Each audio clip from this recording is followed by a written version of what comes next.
I'm Cecilia at ako po ang isa sa random na nagbunot sa comment section ng Bryson Talks na isa sa kanyang YouTube channel. At nanalo po ako ng 1,000 pesos each. Ang message ko po sa Events Production ay sobrang thankful po ako kasi nabigyan niyo po uli ako ng isang panibagong opportunity para makapaglaro at manalo ng inyong papremyo.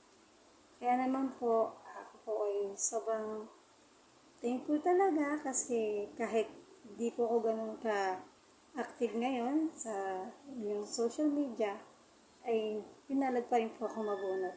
At sa mga hindi pa po nakakakilala sa event production, inaniyahan ko po kayo na mag-support na rin kayo upang sa ganon, baka sakay sa susunod kayo naman ang pala rin magkaroon ng opportunity para maglaro at manalo.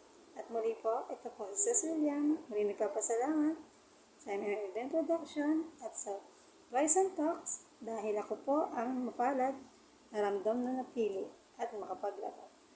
Salamat.